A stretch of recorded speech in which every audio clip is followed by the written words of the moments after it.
Korea Briefing, August 21, 2026. Part 1. Major national and international topics from South Korea. KB01 South Korea and the United States end their joint military exercise early. South Korea and the United States ended their joint Ulchi Freedom Shield military exercise considerably earlier than originally planned. The duration of the exercise was reduced from 11 to 5 days, while several joint field training activities were also scaled back. The change followed a short-notice decision by U.S. President Donald Trump, apparently intended to send a political signal to North Korea and create more favorable conditions for renewed dialogue. The cancellation of important training phases involving military counteroffensive operations proved particularly controversial. The decision has therefore triggered debate in South Korea about military readiness and the reliability of joint defense planning. Critics fear that reducing the exercises could weaken deterrence, while supporters regard the move as a possible confidence-building measure. North Korea has so far responded negatively. Pyongyang has indicated that merely shortening the exercises is not sufficient to bring about a fundamental reduction in security tensions on the Korean peninsula. KB02 Kim Yo-jong disputes Trump's account of recent communication with North Korea. Kim Yo-jong, the influential sister of North Korean leader Kim Jong-un, has rejected U.S. President Donald Trump's account of recent communication with Pyongyang. She stated that she was not aware of any recent exchange between the two leaders. At the same time, however, she emphasized that Kim Jong-un still retained positive personal memories of his previous meetings with Trump. Observers interpret this unusual combination of rejection and personal acknowledgement as a deliberately ambiguous signal. North Korea appears unwilling to resume negotiations immediately under the existing conditions, but it may not wish to rule out the possibility of another summit at a later stage. Kim Yo-jong's comments concerning South Korea were considerably harsher. She criticized the country's joint military exercises with the United States, as well as the security policies pursued by the government in Seoul. A key question is now whether Washington will offer concrete changes to its North Korea policy. Pyongyang continues to demand an end to what it regards as hostile policies.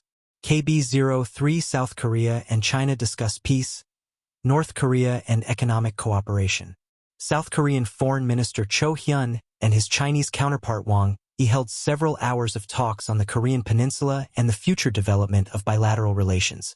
South Korea asked China to use its influence over North Korea and encourage Pyongyang to return to diplomatic negotiations. Cho also explained the South Korean government's proposal for new multilateral discussions aimed at formally ending the state of war on the Korean peninsula. Wang said China would continue to play a constructive role in promoting peace and stability.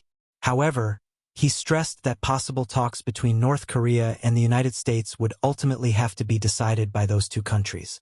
Economic issues were another important focus of the meeting.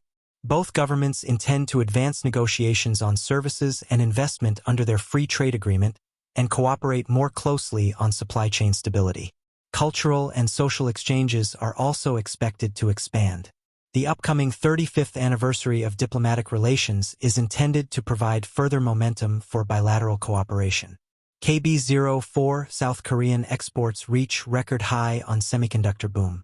South Korean exports reached a new record during the first 20 days of August 2026. The country exported goods worth approximately $55.2 billion, an increase of around 56% compared with the same period of the previous year. Semiconductors recorded particularly strong growth. Chip exports almost tripled year-on-year, reaching approximately $26 billion. Semiconductors therefore accounted for almost half of South Korea's total exports. Demand is being driven primarily by the global expansion of artificial intelligence, new data centers, and high-performance digital infrastructure. The strong increase was achieved despite fewer working days during the reporting period. These figures underline South Korea's central position in the global semiconductor industry. At the same time, they are raising concerns about the economy's increasing dependence on a single industry. Changes in global chip demand, trade disputes, or technological developments could have a particularly strong impact on South Korea. The government therefore wants to promote additional export-oriented industries alongside semiconductors. KB05 Trump's North Korea policy raises concerns about acceptance of Pyongyang's nuclear weapons. U.S. President Donald Trump's renewed offers of dialogue to North Korean leader Kim Jong-un have been met in South Korea with both hope and growing concern. Seoul generally supports the resumption of diplomatic negotiations. However, experts fear that Washington could place less emphasis on complete denuclearization in its pursuit of a rapid agreement. Trump's comments about the number of nuclear weapons believed to be possessed by North Korea are considered particularly sensitive. Such statements could create the impression that the United States already views North Korea as a permanent nuclear power. Pyongyang has long sought international recognition of its nuclear status and could attempt to focus future negotiations primarily on arms control and limits on its arsenal. This would be problematic for South Korea because it could amount to the de facto acceptance of North Korea's existing nuclear weapons. The government in Seoul therefore wants to ensure that South Korean security interests are fully reflected in any U.S.-North Korean negotiations. American security guarantees and extended nuclear deterrence remain central to South Korea's defense. Part 2. Important topics for foreigners living in South Korea. B06 BIGBANG launches new world tour to celebrate its 20th anniversary. South Korean K-pop group BIGBANG is celebrating its 20th anniversary with a new world tour. The tour begins with 3 concerts at the main stadium in Goyang. Entitled XX Cosmos, it is intended to represent both the group's musical development and its long-standing relationship with its fans. BIGBANG plans to perform well-known songs from the past 2 decades alongside its new track BIGBANG, which was released on August 19th. It is the group's first new release in approximately 4 years and reached leading positions on South Korean music charts immediately after its release. According to information from the group's representatives, the members were personally involved in selecting the songs, designing the stage, and developing the overall production. The concerts will include performances by the complete group as well as solo stages by individual members. For many fans, the tour marks the long-awaited return of a group that played a defining role in the international expansion of K-pop. KB07 International Museums seek to engage the global K-pop community. The international popularity of K-pop is increasingly reaching museums and traditional cultural institutions. Major museums are using exhibitions, collaborations, and special admission offers to attract younger visitors and international fan communities. The San Francisco Museum of Modern Art, for example, is presenting an exhibition featuring artworks from the collection of RM, the leader of BTS.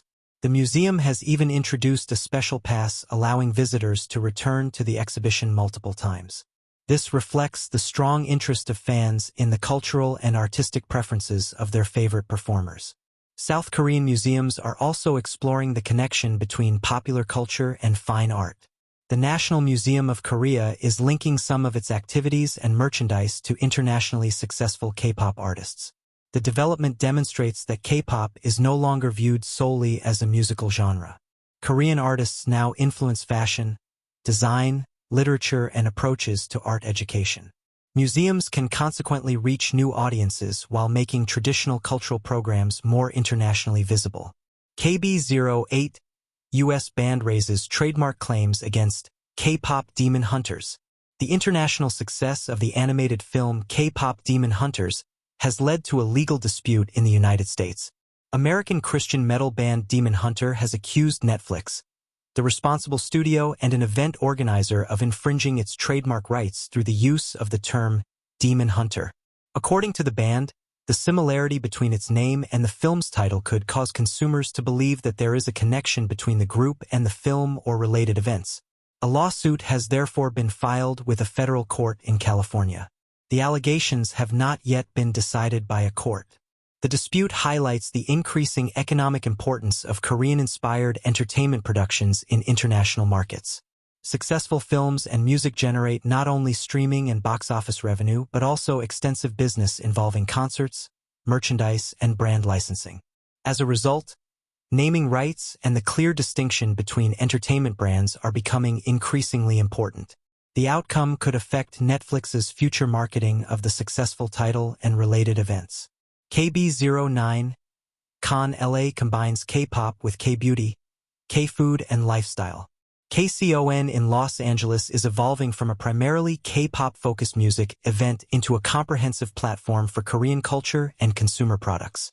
Alongside concerts and meetings with artists, visitors to this year's event could test cosmetics, sample Korean food, and discover a variety of lifestyle brands.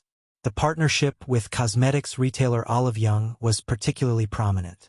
The company organized a major beauty event near KCON, where large numbers of visitors queued from early in the morning to experience popular brands. Korean food, bakery products, and an area recreating the atmosphere of a Korean night market were also included. The organizers are deliberately using the global K-pop community to generate interest in other aspects of Korean culture. Visitors who originally attend because of a particular artist may also discover Korean skincare, fashion, or food. For South Korean companies, KCON provides an opportunity to introduce products directly to international consumers and observe their reactions. Entertainment and product marketing are therefore becoming increasingly interconnected. KB10, K-pop drives U.S. demand for K-beauty and Korean lifestyle products. The global success of Korean popular culture is increasingly influencing consumer behavior in the United States. K-pop, films, and television series are generating interest not only in Korean music, but also in cosmetics, food, fashion, and gastronomy. CJ Group is seeking to turn this development into commercial growth by building an interconnected Korean lifestyle offering. One example is the expansion of Yo-jong's presence in the United States. Its stores allow customers to try Korean skincare products and use technical skin analysis services to identify suitable items. Many visitors report that they first became interested in K-beauty through K-pop or Korean television series. At the same time, Korean food, bakery products, and entertainment offerings are being marketed together. This creates a reinforcing cycle. Korean media content raises awareness of consumer products, while those products deepen interest in Korean culture.